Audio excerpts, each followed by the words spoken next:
अब हम लोग स्टार्ट करते हैं स्फीयर का। गोला, गोला आप लोग देखे होंगे।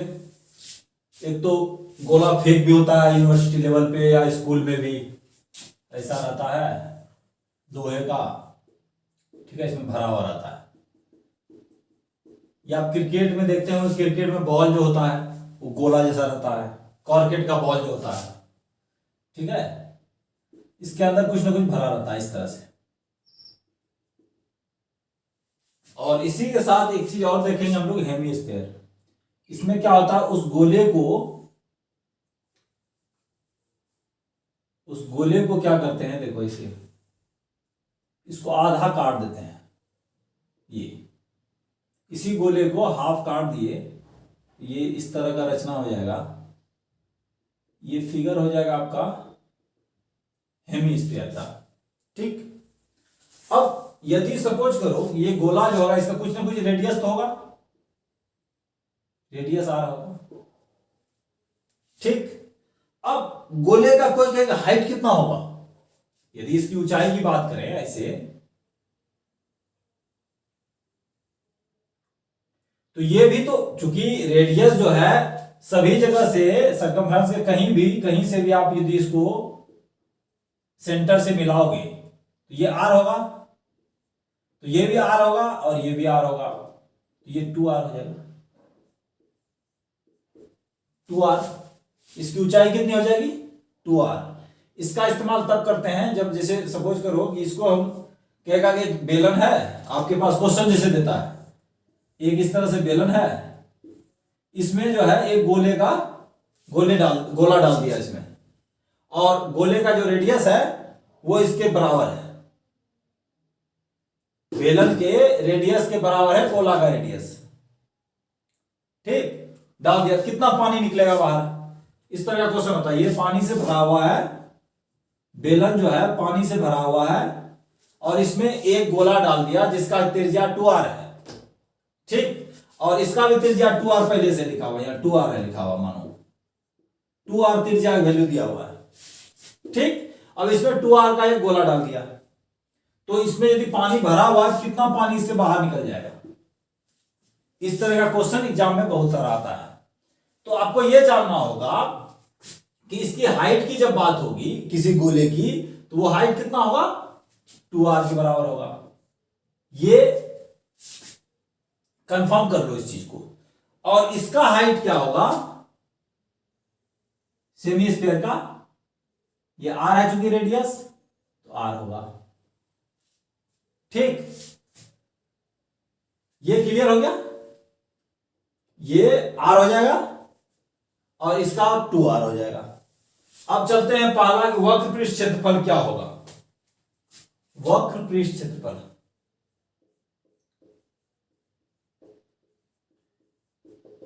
देखिए गोला जो है ना, इसको 4 इंटू सर्किल का एरिया माना जाता है, 4 इंटू पाई आर स्क्वायर, ये इसका वक्र पृष्ठ क्षेत्रफल होता है, 4 पाई आर स्क्वायर, ठीक। इसको 4 सर्किल के इक्विवेलेंट माना जाता है, एक गोला को। आप जो वृत्त का क्षेत्रफल होता है, सर्किल का जो एरिया होता है, उसको जब 4 गुना कर देंगे तो वो गोला का रूप लेगा, ठीक। सपोज करो इस टाइप से,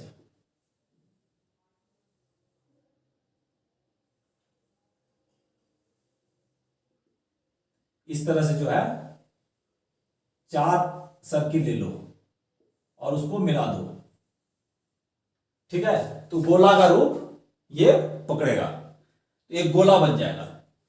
इसको 4 भाग में एक तरह से बांट के, ये मान लो ये एक का है पाई स्क्वायर, इसका पाई स्क्वायर, इसका पाई स्क्वायर और इसका पाई स्क्वायर, ये क्या हो गया 4 पाई स्क्वायर।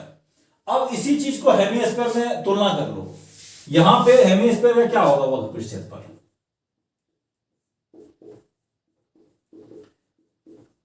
तो गोले का जो क्षेत्रफल है वक्र पृष्ठ क्षेत्रफल, उसका आधा हो जाएगा ये, तो half into 4 pi r square, ठीक। ये हो जाएगा 2 पाई आर स्क्वायर, ये हो गया इसका वक्र पृष्ठ क्षेत्रफल। अब गोले का वक्र पृष्ठ हो, इसलिए हम वक्र पृष्ठ लिखे यहां पे कि आपका क्लियर हो जाए कि ये भी वक्र पृष्ठ क्षेत्रफल कैसे निकाले, इसका आधा कर दिए। लेकिन गोले का वक्र पृष्ठ क्षेत्रफल पूछे, संपूर्ण पृष्ठ क्षेत्रफल पूछे,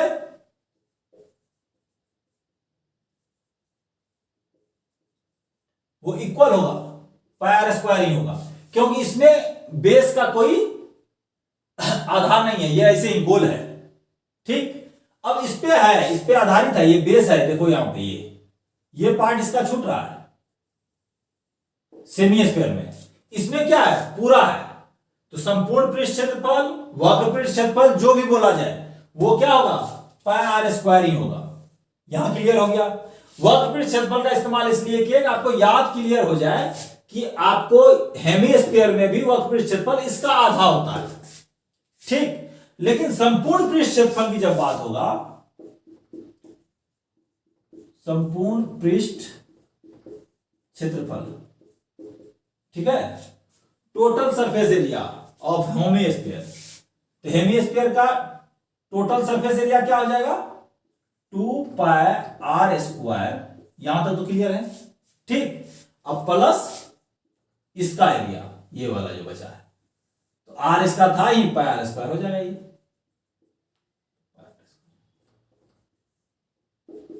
3 पाई आर स्क्वायर। ठीक, यहां तक आपका क्लियर हो गया। अब आता है वॉल्यूम, आयतन।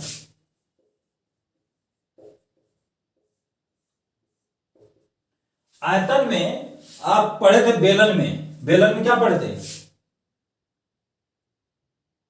2 पाई आर स्क्वायर एच, यही पढ़े थे ना।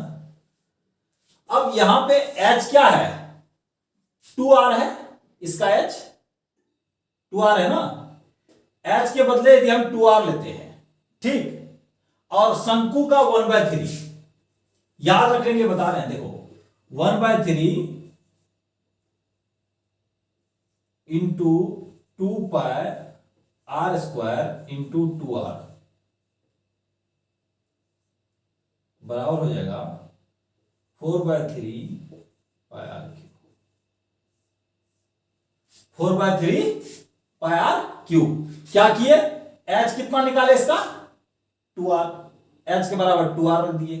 ठीक, शंकु के लिए क्या होता, 1/3 into 2 pi r square into 2r, तो 1/3 पाई आर क्यूब, ये याद रखने के लिए लिखे थे, इसको हटा दीजिए। ठीक है, 1/3 into 2 pi r square into 2r, 4/3 pi r square into r cube, 4/3 pi r cube. ये हो गया आपका आयतन। अब आयतन का यहीं पे अब निकालना है आपको हेमीस्फीयर में। हेमीस्फीयर में वैल्यूम क्या आ जाएगा, 1/2 इंटू 4/3 पाई आर क्यूब। ठीक, 2 डिवाइड हो जाएगा, तो 2/3 pi r cube, 2/3 pi r cube, ये हो जाएगा आपका हेमीस्फीयर। अब जब भी इससे क्वेश्चन पूछे आपसे संपूर्ण का 3 पाई आर स्क्वायर, आर का वैल्यू इसका यदि पूछे गोले का ऊंचाई क्या होगा, तो 2r हो जाएगा। अब सभी जितना भी इक्वेशन आपने पढ़ा अभी तक, पढ़ा आपने क्या, स्क्वायर, रेक्टेंगल, ठीक है, कुवॉइड, उसके बाद आपने पढ़ा क्यूब, फिर पढ़ा आपने सिलेंडर, फिर पढ़े आप कोन, फिर पढ़े आप स्फीयर, फिर पढ़े आप क्या हेमीस्फीयर, और पढ़े आप क्या, फ्रस्टम। इतना चीज आप पढ़े, क्या पढ़े, वर्ग पढ़ लिए इसी में तुलना करते हुए, उसके बाद आपने आयत पढ़ा, उसको भी तुलना की हम लोग, क्यूबॉइड पढ़े, घनाभ को पढ़ लिए, घन को पढ़ लिए, बेलन पढ़ा हमने, शंकु पढ़ा हमने, उसके बाद गोला पढ़ा हमने, अर्धगोला पढ़ा, और उसके बाद छिन्नक पढ़ा। इतना चीज हम लोग पढ़े। और इसका जो है आप जितना भी फॉर्मूला है उसको आप एक दूसरे पे इस्तेमाल कीजिए कि कैसे आपको याद रह जाइए, क्योंकि इसका हर एक दूसरे से जुड़ा हुआ है।